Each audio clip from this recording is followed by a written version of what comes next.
The Guardians just exposed Disney's biggest betrayal yet, slashing their salaries while the franchise soared. I've been very vocal about the way I feel. I'm not afraid to admit the way I feel. Now tensions are boiling backstage. There's a level of expectation that they have that is just not realistic. And they are adding to a set of challenges that this business is already facing. What began as quiet friction has erupted into public fallout. And we didn't see eye to eye on that. And sadly, and I still love the character, I still love to do it, but I had to defend myself. Now, one Guardian is ready to speak, and what they reveal could spark the very fallout Disney feared. The Guardians revolt.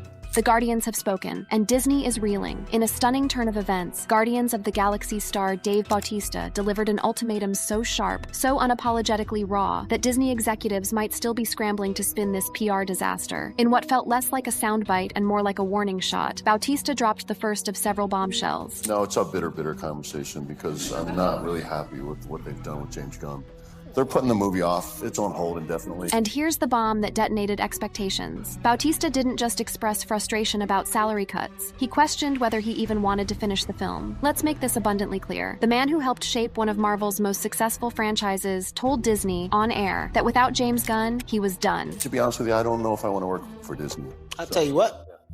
I don't want to be here if he gets upset. In other words, Disney not only lost its moral compass, it's alienating the very heroes that made it billions. But wait until you hear the rest. Because this wasn't just one actor throwing a tantrum. This was the beginning of an open rebellion, one that unmasked a startling pattern inside Disney. One actor, one director, one betrayal, and one studio too arrogant to listen. But first, let's rewind. How did it come to this? In the middle of Disney's firing of James Gunn in 2018 over decade-old tweets, a shockwave ripped through Marvel's fandom and the Guardians family. Dave Bautista didn't hesitate. While other actors sent polite press releases or signed collective letters, Bautista took to every mic he could find to condemn Disney. But what came next? That was the real turning point. He threatened to walk away from Guardians 3 completely, breaking contract, facing lawsuits, risking his entire Hollywood career. Why? Because according to him, what Disney did wasn't just a business decision. It was personal.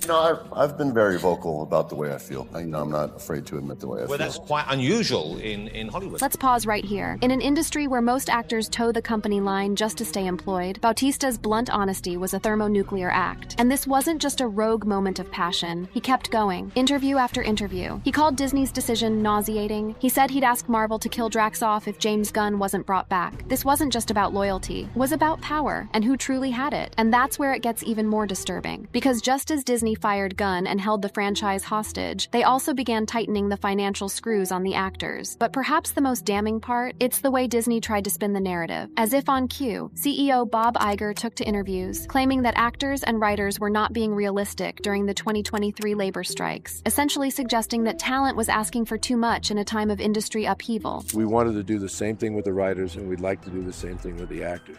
There's a level of expectation that they have that is just not realistic. And they are adding to a set of challenges that this business is already facing that is, quite frankly, very disruptive. Translation? You should be grateful we're even giving you a job. It's no wonder the Guardians cast snapped. Because while Iger was blaming the economy, the reality was this. Disney had made record profits on the backs of underpaid actors, slashed salaries across departments, and then blamed those same people for asking for fair compensation. Bautista saw through the smokescreen. And now, so does the public. Multiple former Disney stars have spoken out about what they earned. And it's not what you'd expect from megastars in billion-dollar blockbusters. In fact, actors on Disney Channel shows, working long days, shooting constantly, revealed they were making crumbs compared to what influencers made in a single sponsored post. And while those stars were choking on crumbs, the boardroom was feasting. Bob Iger's pay doubled in a single year, ballooning to over $31 million in compensation, even while Disney laid off over 7,000 employees and the studio hemorrhaged money from box office flops and misfired content. Salaries slashed, executives cashing in, talent silenced. It's a cycle, and the Guardians were done playing along. He said some pretty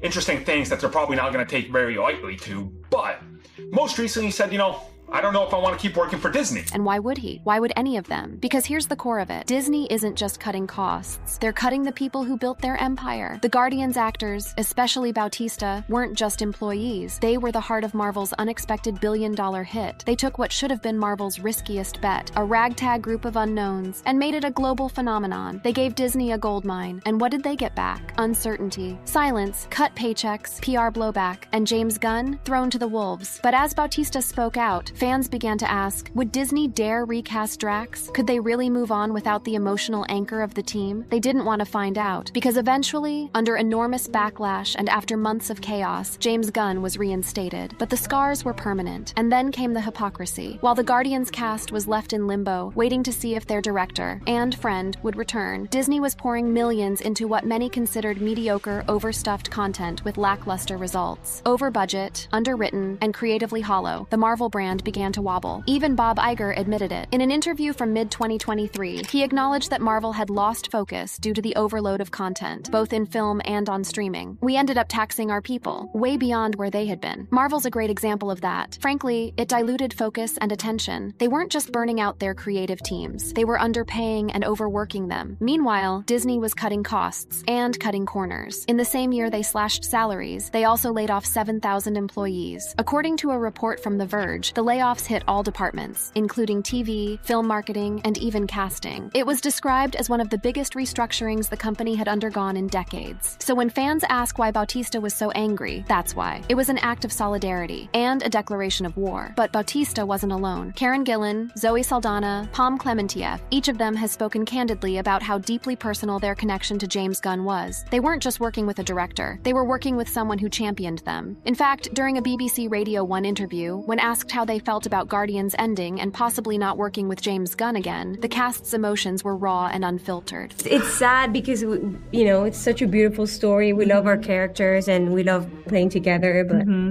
But all things must come to an end. You could feel the heartbreak. It wasn't just a movie, it was a family, and Disney broke it. Did it have to end this way? Did Disney, in their push to restructure, cut costs, and protect their $200 billion brand, actually alienate the very people who built it? According to the Clockmaster's breakdown, Bautista was not only risking financial penalties for breaching his contract, but also long-term career damage. And he did it anyway. That's not just rare in Hollywood. It's practically forbidden. And it begs a deeper, darker question. If Disney will do this to a global star like Bautista, what are they doing to everyone else behind the scenes? The assistant costume designers, the lighting teams, the unsung writers and VFX crews working 80-hour weeks for scraps? The people driving Disney's content engine are barely scraping by. Meanwhile, Bob Iger is collecting stock options and laughing all the way to the bank. Is this the company you grew up loving? Is this the company that claims to put family first? Because the cracks are showing, and Dave Bautista just put a sledgehammer through the facade.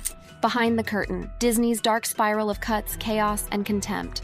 What if we told you that the very same studio that once defined magic, Disney, is now operating like a cold corporate machine devouring its own talent from the inside? Because that's exactly what's happening. What started as Dave Bautista's emotional stand against the mishandling of James Gunn quickly morphed into something bigger, an industry-wide indictment of Disney's toxic priorities. And the Guardians cast? They're just the beginning. Let's start with this. Disney laid off over 7,000 employees worldwide as part of a cost-saving initiative. The company cited economic headwinds, overlapping roles, and organizational streamlining. A familiar story, but here's the part that smells fishy. They didn't just cut foot soldiers. They gutted TV development, casting, publicity, and even high-ranking executives. People who had dedicated years, decades, to building Disney's storytelling infrastructure were gone overnight, all while Disney's top brass were cashing checks the size of small countries. Take CEO Bob Iger. As the layoffs mounted and headlines swirled about Disney's plummeting stock, Iger's compensation more than doubled, from $15 million in 2022 to $31.6 million in 2023. That's right. The same man slashing budgets, killing projects, and eliminating jobs managed to walk away with stock awards, bonuses, and executive perks that most Disney cast members couldn't even imagine. And then came his tone-deaf response to industry-wide strikes from actors and writers. We wanted to do the same thing with the writers, and we'd like to do the same thing with the actors.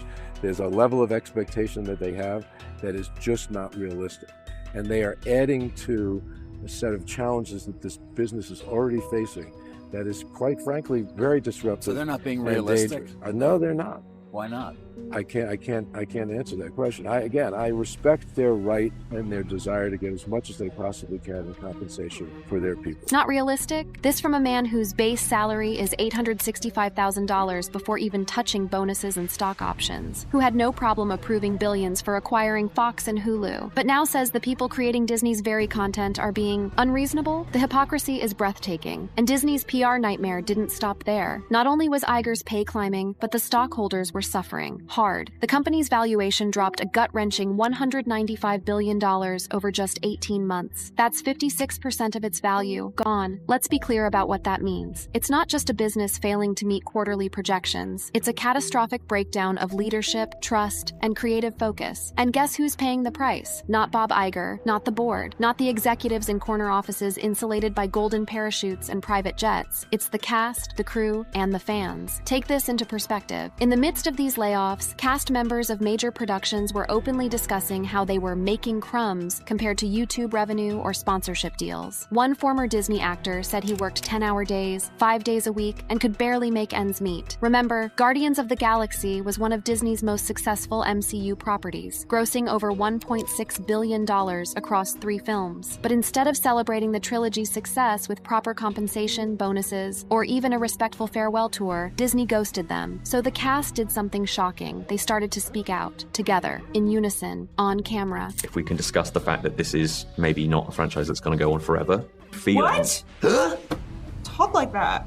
How do you feel about the idea of James Gunn and you guys not necessarily being part of the same gang? I'm against it. In the promotional rounds for Guardians Vol. 3, Chris Pratt, Karen Gillan, Pom Klementieff, and others gave interviews laced with humor. But if you listened closely, there was a thread of pain, of weariness, a knowing sadness that this was more than just the end of an era. It was the result of Disney mismanaging something sacred. So it's a very bittersweet thing. So it's hard letting go, but at the same time, Even James Gunn, arguably one of Marvel's most consistent creative forces, was unceremoniously fired, only to be brought back later after fans and cast revolted online. But the damage was done, and behind the scenes, tensions boiled. Executives warned actors not to make the company look bad. Interviews were vetted, appearances monitored. But the cast was tired of biting their tongues. Why? Because they weren't just fighting for themselves. They were standing up for the dozens of people whose jobs were streamlined, for the writers forced to sign unfair contracts, for the Disney Channel actors making less than a fast food employee, and for the fans being fed subpar content created under relentless pressure and shrinking budgets. And then, of course, there's the unspoken truth about contracts. Dave Bautista, like most actors in a Marvel franchise, was contractually obligated to finish certain projects, reshoots, and press tours. Walking away wouldn't just have cost him millions. It could have triggered legal action, penalties, and career destruction. So what does it say about Disney that despite all that, he still stood up? It says the rot has spread too far. And it's not just inside Marvel. Across the board, from animation to live action, Disney has pushed for cost containment while pumping out projects that audiences increasingly say feel rushed, hollow, and off-brand. Even Bob Iger himself admitted that overextending their creative teams for streaming platforms like Disney Plus taxed their people and diluted focus. But instead of slowing down, they doubled down. They greenlit more content, then laid off the teams needed to make it great. And now they're facing the consequences. And I obviously have deep passion for the company and the business, and I care a lot about the people. After coming back, realized that the company was facing a number of challenges, some self-inflicted, some caused by changes in the business and large-scale disruption of certain parts of the business. And while a lot of work has been accomplished in the 7 or so months that I've been back, the board believed, and I agreed with them, that there was a lot more work to do. Disney's films are flopping. Their once loyal fan base is turning cynical. Their internal morale is cratering. And the cast of Guardians, they're walking away, not just from a trilogy, but from a studio they no longer recognize. The most tragic part of this entire meltdown? It was entirely avoidable. Disney wasn't forced into this corner by some unforeseen global catastrophe. They weren't backed against a wall by an industry shift that no one saw coming. No, this collapse of culture, loyalty, and artistic integrity came from the top, a direct result of choices made by leadership, driven by ego and short-term optics over long-term vision. The layoffs were the match, the salary cuts, the gasoline. Reports have surfaced showing that while executives were ballooning their own compensation packages, key stars from major Disney productions, especially Disney Channel alumni and younger Marvel supporting actors, were being lowballed, sometimes earning less per day than top-tier YouTubers make in an hour. One clip from a former Disney Channel actor went viral when he refused to even say how little he made. was going ham, and I was literally on set 5 days a week, like working like 8 hours a day, 10 hours a day on set, then having to film a video every single day. And I'm sitting there on Disney Channel, like literally making crumbs. And remember, this is the same company with a century-long reputation for treating its talent like family. A family that's now being tossed aside, one pink slip at a time. What Dave Bautista exposed through his frustration wasn't just loyalty to James Gunn, it was a symptom of a deeper infection. Because while the stars smiled for red carpets, the internal email chains were burning. We're overworked. Morale is dead. There's no clarity, no direction, no future. Here, it's not just speculation. Bob Iger himself admitted on CNBC that the media landscape and Disney's position in it is far worse than even he anticipated. But I'm extremely optimistic about the company and its assets, and we should talk about them. We will. But I would say that in some cases the challenges are greater than I had anticipated. Bob Iger admitted they taxed our people beyond their limits, especially in Marvel Studios. They increased their movie output, but they ended up making a number of television series. It diluted focus and attention. And if Disney thought this storm would pass quietly, they were wrong. But there's one more twist, because as Disney spirals, rumors have begun to swirl of corporate vultures circling overhead. Legacy investors are urging the company to split itself apart, sell off assets, cut it into chunks. One video went viral claiming Apple is ready to pounce, waiting to buy up Disney piece by piece. And Bob Iger, he's not fighting it. According to multiple reports, he's actively preparing for that possibility, dividing the company's business units, consolidating ownership of Hulu, ESPN, and even its parks to facilitate an easier sale. So what does that mean for the Guardians? It means the very studio they helped elevate might not exist in its current form for much longer. This is no longer just a feud over salaries or creative freedom, it's the slow-motion collapse of a legacy. The final blow. Why Hollywood is turning on Disney and what comes next.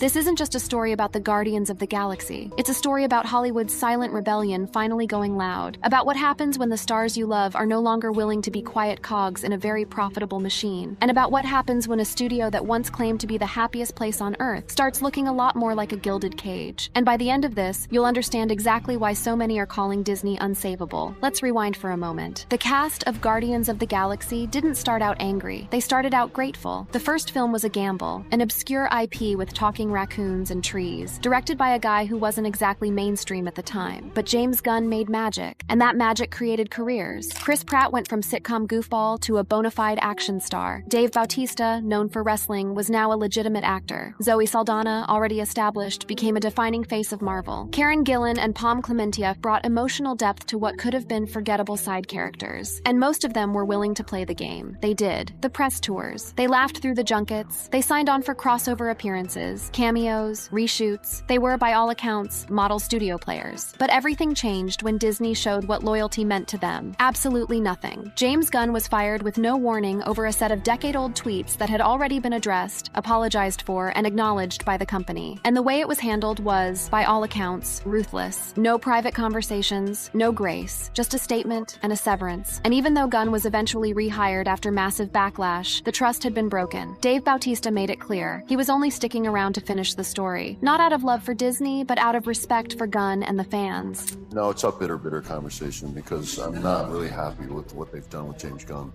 They're putting the movie off. It's on hold indefinitely. But he wasn't the only one to question the future. In interview after interview, you could sense the weariness in the cast, the tension, the coded language. Even while promoting the third and final film, they weren't shy about voicing the end of an era. Some of that was storytelling fatigue, but most of it was corporate disillusionment. Chris Pratt, who once joked his way through Marvel press tours, grew noticeably more reserved when discussing Disney's direction. Karen Gillan and Pom Klementieff, both international stars now, hinted at wanting to explore more artistically fulfilling roles, because they'd seen behind the curtain. They'd seen that behind Disney's billion-dollar movies were shrinking salaries, chaotic leadership, and marketing budgets that prioritized AI-generated posters over the creative teams that made it all possible. And then came the most damning realization of all. None of them were irreplaceable. Disney proved that time and time again. Look at Terrence Howard, replaced by Don Cheadle. Look at Edward Norton, swapped for Mark Ruffalo. The cast knew. The moment they became a problem, Disney would find someone else. And yet, they still pushed back. back, Dave Bautista went first. He said outright he wouldn't play Drax again, not because of creative fatigue, but because he felt mistreated. Then came Karen Gillan, who posted a now famous behind-the-scenes photo on Instagram, simply captioned, "That's a wrap on Nebula. Thank you, James. Thank you, family." No mention of Disney. Even Chris Pratt, in multiple interviews, referred to James Gunn as the soul of the franchise. When asked about future MCU appearances, he hesitated. He didn't say no, but he didn't say yes either. And so because he's not present, he's not being the leader that he should be, that actually opens the Guardians up to vulnerability. Because let's be honest, without Gunn, there is no Guardians. Without trust, there is no loyalty. And for Disney, that's a terrifying reality. Because what happens when the people who made your billion-dollar franchises don't want to work with you anymore? But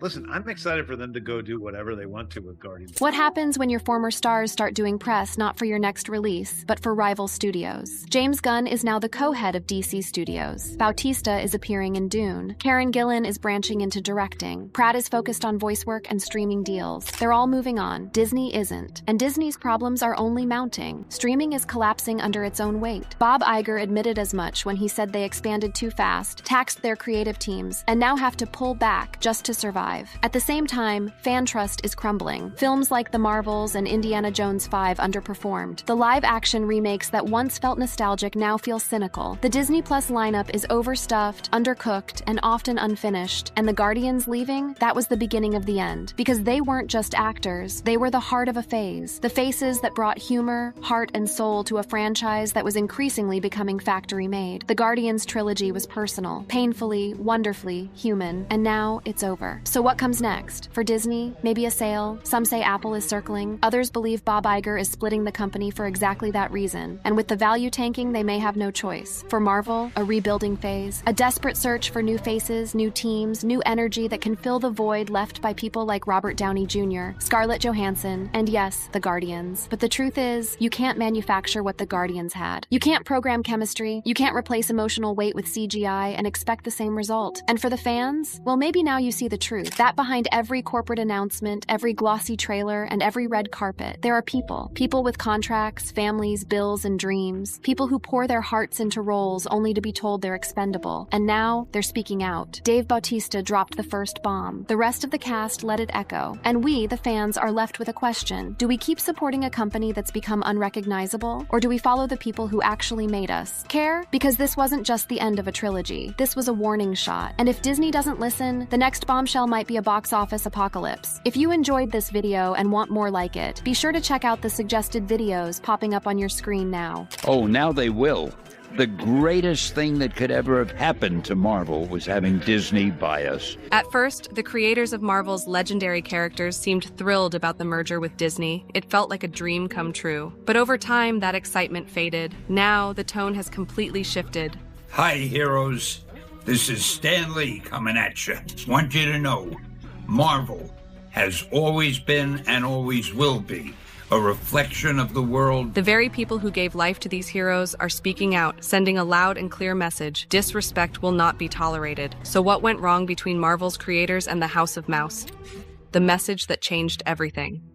Imagine if the most powerful entertainment corporation in the world was finally forced to face its own moral reckoning. It's May 2025, and what started as a grassroots rebellion by grieving families has grown into a movement that's reshaping the entire entertainment industry. These weren't just legal victories, they were declarations of independence from corporate tyranny. The thunderclap moment came when they stood up and said, "Enough!" Every major studio executive in Hollywood felt it. The creator families, armed with nothing but determination and the Copyright Act of 1976, had managed to make Disney, yes, the same Disney that owns ABC, ESPN, and controls almost 40% of the box office market blink. This wasn't David versus Goliath anymore. This was David assembling his own Avengers team. It's a marriage made in heaven, and with all the power of Disney behind us, well, you see the results. You see movies like The Avengers, Iron Man, they're all tremendous hits. So it was the luckiest thing in the world that Disney bought Marvel. The settlements of 2023 weren't just legal documents. They were surrender papers from a corporate empire that had finally been forced to acknowledge its creative foundation. When Steve Ditko's estate settled in December 2023 and the other creator estates in June 2023, they didn't just win money. They won something infinitely more valuable, the power to redefine what respect means in the entertainment industry. Let's be crystal clear about what happened here. For decades, Disney operated under a simple principle. We own what we buy, and what we own, we control absolutely. The idea that creators or their families might have ongoing rights was treated as a quaint notion from a bygone era. But these families, these real-life Avengers, proved that the principle was built on quicksand. Kid, I'm Mickey Mouse. I can do whatever the hell I want. Won't people think that's a lazy and desperate nostalgia-milking cash grab? They'll think whatever I tell them to think. Want to be Dr. Doom? Dr. Doom? Hey, is there an echo in here or something?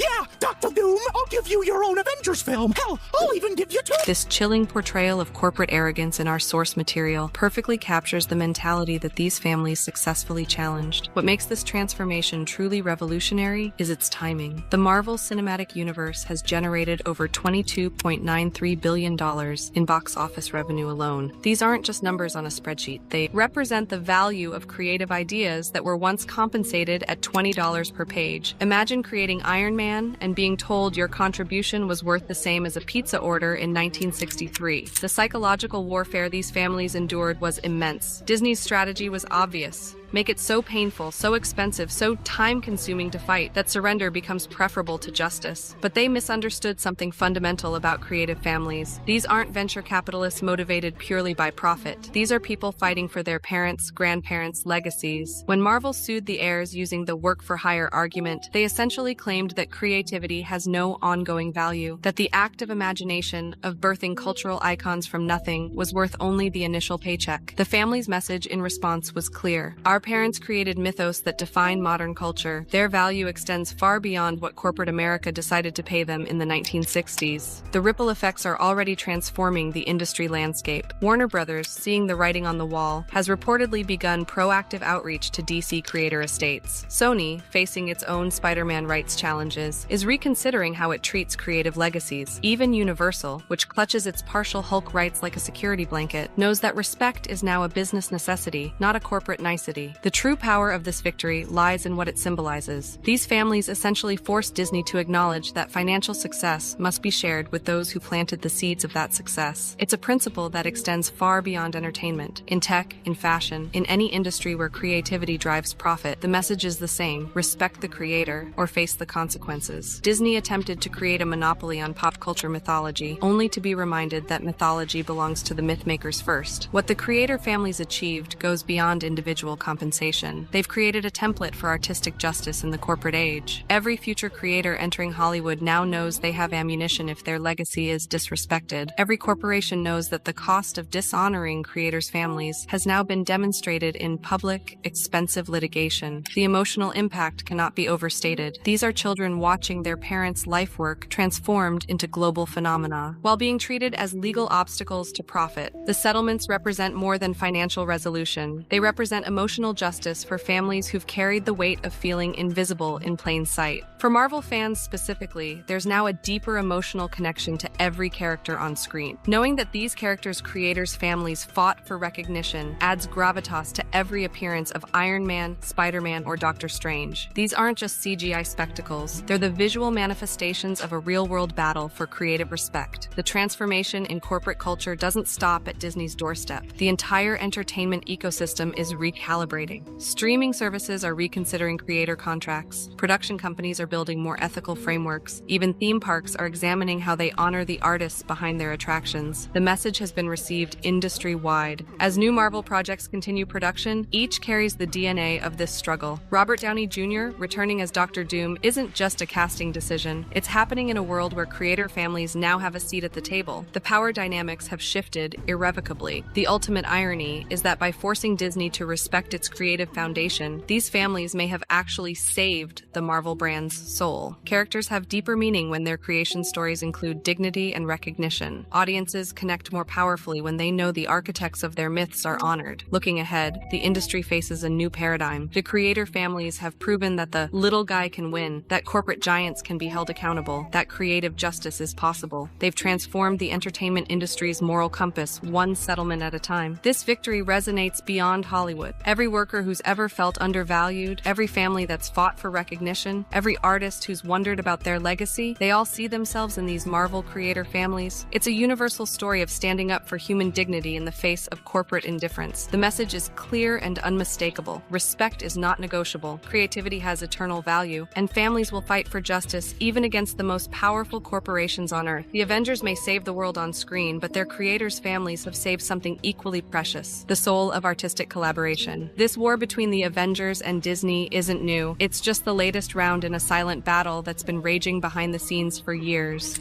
The legal war behind closed doors. The battleground was set long before the public knew war had been declared. It's 2021. The MCU is riding high on Endgame's success. Disney executives are counting their billions. But in the shadows, copyright termination notices are being filed like grenades thrown into Disney's legal department. The countdown to corporate reckoning has begun, and nobody at Disney is prepared for what's coming. These weren't random families looking for a payday. These were the estates of Marvel's foundational architects, armed with a powerful weapon, the U.S. Copyright Act, the law that says after 35 years, creators can reclaim their work from corporate hands. Disney's response was swift and brutal preemptive lawsuits that screamed, "How dare you challenge our absolute ownership?" Let's talk about what really happened behind those mahogany doors. Steve Ditko, co-creator of Spider-Man and Doctor Strange, Don Heck, the artistic genius behind Iron Man and Black Widow, Gene Colan, who gave us Captain Marvel and Falcon. These names weren't just credits on old comics. They were the architects of what would become a $22 billion movie franchise. Yet Disney's legal strategy treated them like common thieves trying to steal Disney property. The psychological warfare was textbook corporate intimidation. Disney, with its virtually unlimited legal budget, structured its lawsuits to drain the estate's resources. They knew most families couldn't survive a protracted battle, but they miscalculated spectacularly. The legal arguments Disney employed were masterfully cynical. The work-for-hire doctrine was wielded like a blunt instrument. Their position: if you were paid a day rate in 1963, you forfeit all future rights forever. Period. No discussion, no acknowledgement that your creation would become worth billions, just a cold, corporate, we paid you what we agreed. But here's what the lawsuits really revealed about Disney's corporate philosophy. In internal documents that came to light, the company's position was that these were annoyances to be eliminated through legal pressure, not creative partners to be respected, not foundation layers of their empire. Annoyances. That word alone cost Disney millions in public relations damage. The estates banded together in what became known as the Creator Coalition. They shared resources, coordinated legal strategies, and most importantly, shared emotional support. While Disney's lawyers processed these challenges as legal puzzles to solve, these families were fighting for their loved ones' legacies. The emotional stakes couldn't have been more asymmetrical. Consider the specific characters at stake. Iron Man had grossed over $8 billion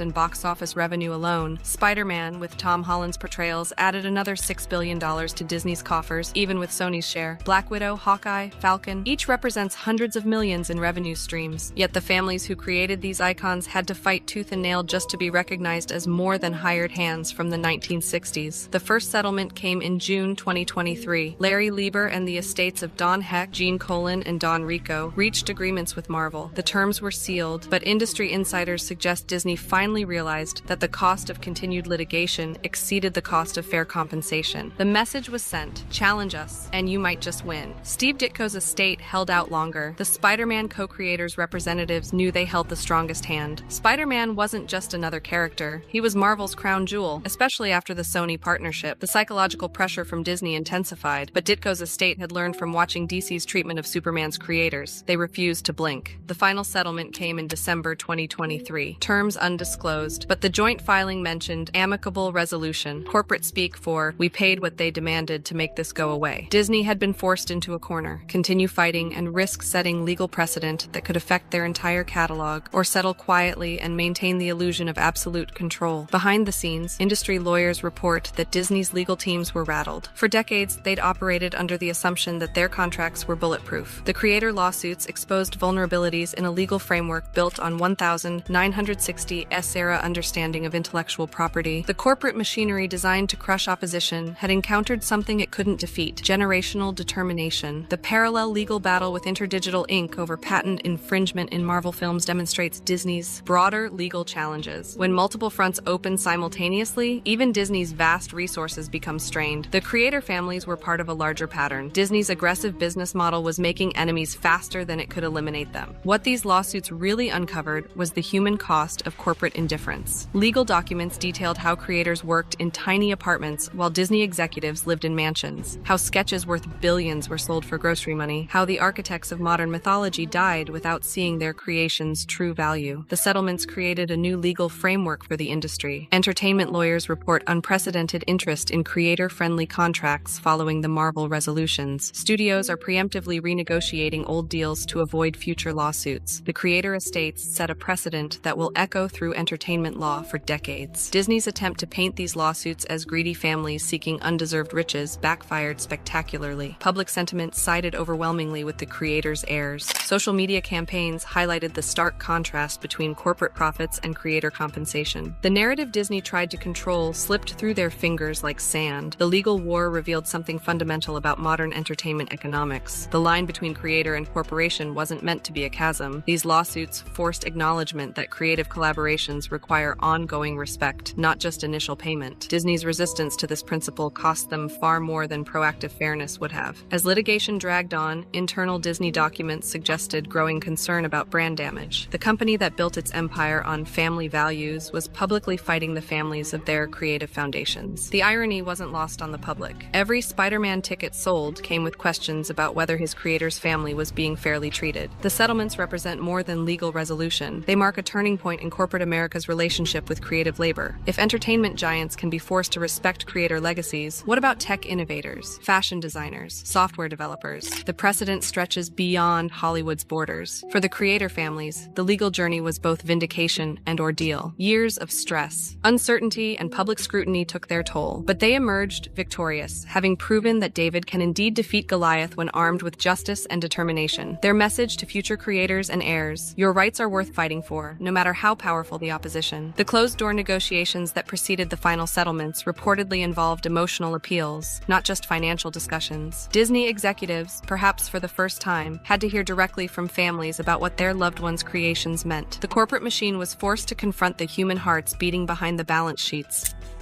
the puppet strings of corporate control.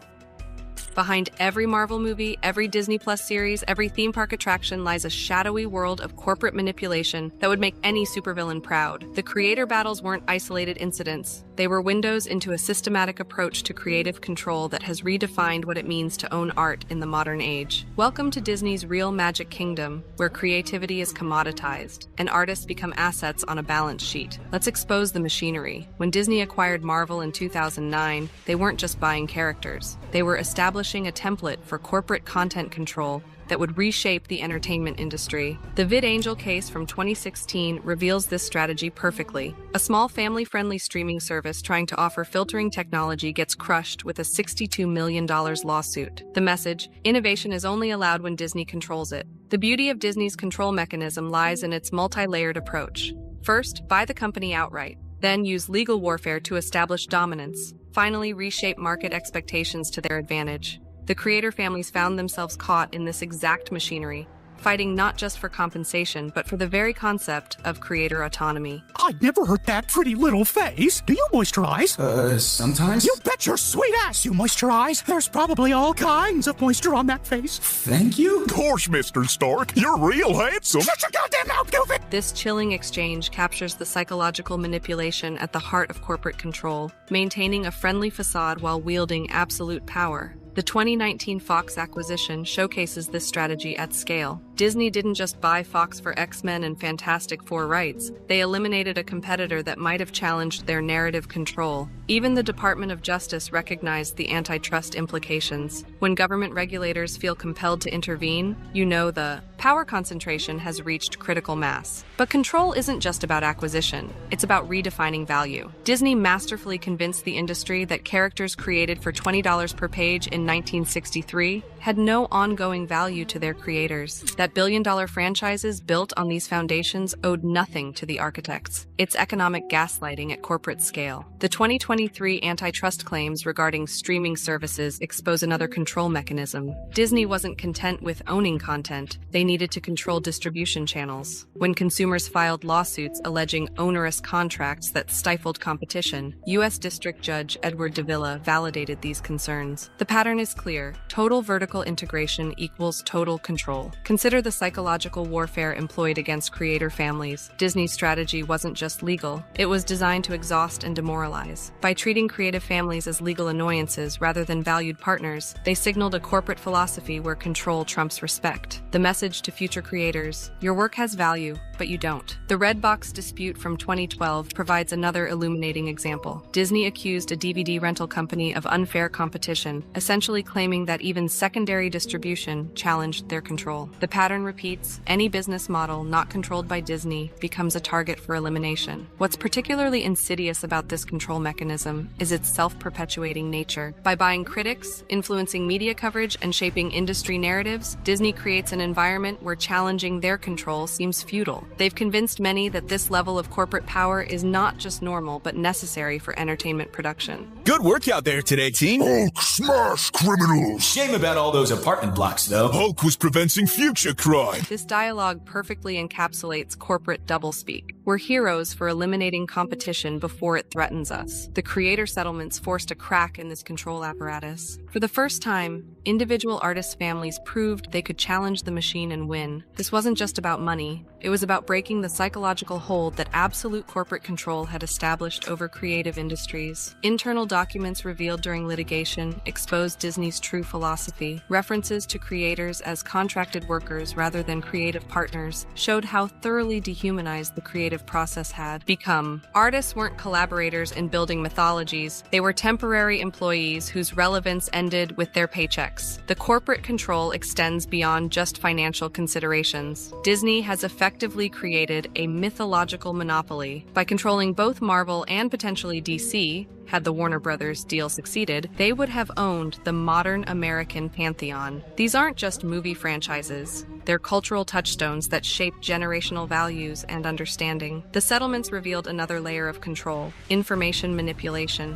When terms remained undisclosed and described as amicable, Disney maintained its preferred narrative while likely paying substantial sums behind closed doors. They control not just the content, but the story of the content's creation and ownership. What makes this control mechanism particularly dangerous is its invisibility to casual observers. Audiences see beloved characters and don't question the power structures behind them. The creator lawsuits pulled back the curtain on an industry where corporate control had calcified into creative tyranny. The ripple effects of challenging this control extend beyond entertainment. When creator families proved that corporate power could be questioned and changed, they inspired similar challenges across industries. The message resonated: no corporation, regardless of size or power, is above accountability to the human beings whose creativity fuels their empires. Disney's attempt to paint these legal challenges as threats to the entertainment industry's economic model backfired spectacularly. Instead, it exposed how that model relied on creative exploitation dressed up as business necessity. The settlements forced acknowledgement that sustainable success requires respecting, not erasing, creative origins. The control apparatus Disney built was designed to be impenetrable. Contracts so complex they intimidated challenge. Legal resources so vast they outmatched opposition. PR machinery so powerful it shaped public perception.